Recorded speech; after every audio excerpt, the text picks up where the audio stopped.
Just a really light viewing experience to kind of distract from the horrors for a minute. Hey, what's up? My name is John Bonjour. I am a comic book artist and film enthusiast, and this has been a very interesting year for film so far. And I was realizing that just as I was looking through my letterbox recently, looking at my top 10 of 2026 list, of which there are already 8, I wanted to do this thing that I'm calling quarterly review, where it's not a comprehensive review of the year, it's not looking at every movie that's come out this year. It's just kind of a check, a little check-in kind of a quarter of the way through the year, because I feel like at the end of the year, I always just end up going, a bunch of movies came out this year. Was it good? I don't know. Was it a good year? Tough to say. And so I'm interested to kind of talk about what this year looks like in these chunks, in these 3 month chunks. I almost said 3 or 4. There are not 16 months in the year. In these 3 month chunks, I'm excited to kind of take a look at how these movies, how this year in film is looking.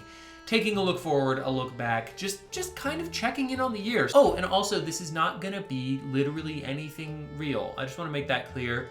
There is gonna be no political discussion. I'm not checking in on how the year is going overall, because bad probably. It's probably gonna be going bad. Like, just generally speaking, it's not awesome. I think it's probably not gonna stop doing that. So this is exclusively like movies and shows. This has nothing to do with anything going on in the real world. Maybe I'll throw in a game or two here and there if I play some. Just a media check-in, just a really light viewing experience to kind of distract from the horrors for a minute. So 2026 so far, January, February, and March, have been really interesting. I think there's a strange emphasis, and maybe it's just my awareness, but it seems like there's a strange emphasis on horror, especially right now.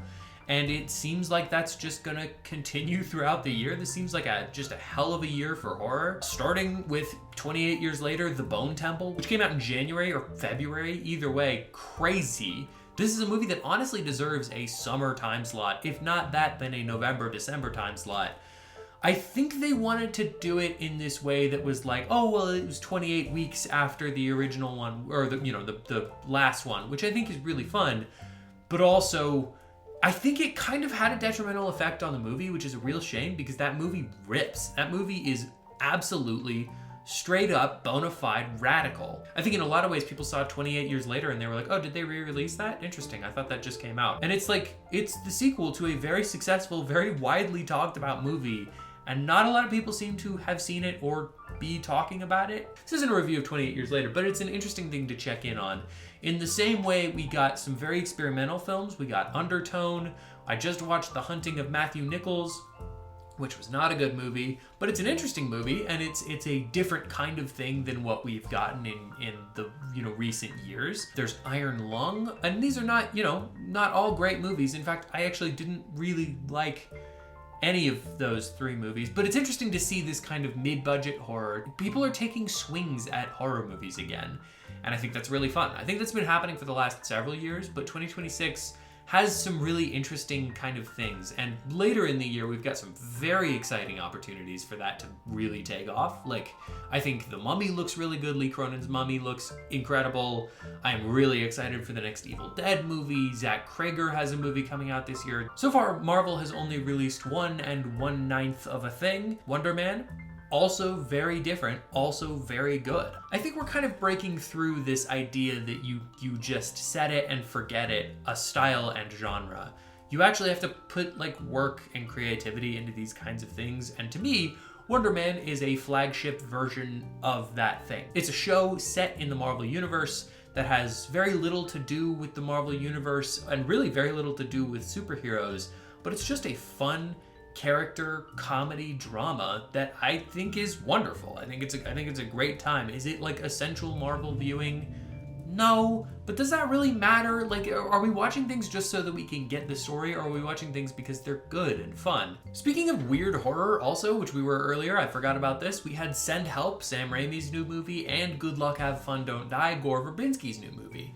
2 directors that haven't really had a hit in a long time, haven't had like a big movie come out in a while, and they just randomly drop these little passion project-y things. Send Help, I think, is an extremely fun watch, and Good Luck Have Fun Don't Die is also a very, very fun movie. There's this kind of negative stigma of the January, February movies, but I'm learning to really love the things that come out in the January, February time slot, because Yes, a lot of them are bad. You know, like there are a lot of bad movies. There's just no getting around it. That's right after the award season or right in the midst of the award season and before they could involve themselves in the actual award season of the next year. So it's just, they just kind of dump a lot of movies.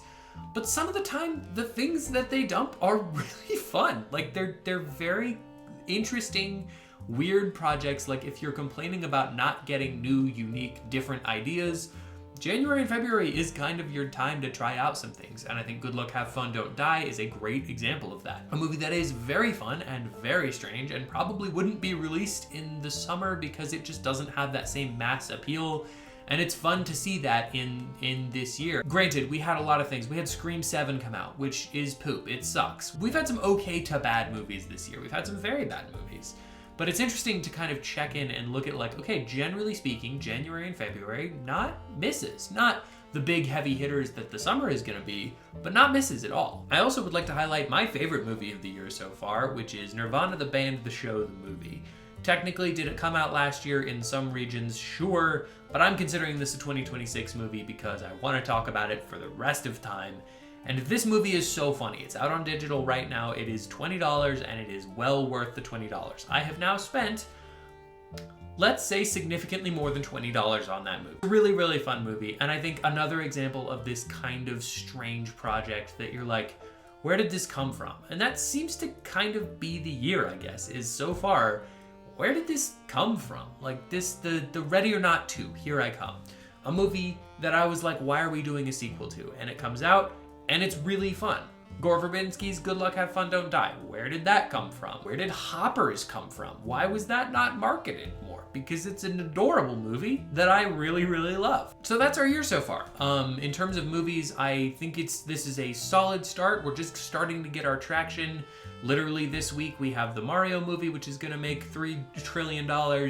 And after that, we're kicking into summer season already. I mean, at least where I'm at in Colorado, we just kind of didn't have a winter in terms of actual seasons, so it seems fitting that we would just be diving right into summer. What was your favorite movie of the year so far? What was your least favorite? I would love to know in the comments below. And what movie from the rest of the year are you most looking forward to? Thanks so much for watching this video and checking out this channel. If you'd like to hear more of my thoughts on movies, comics, TV shows, anything of the like, hit the subscribe, and comment down below what you'd like me to review next.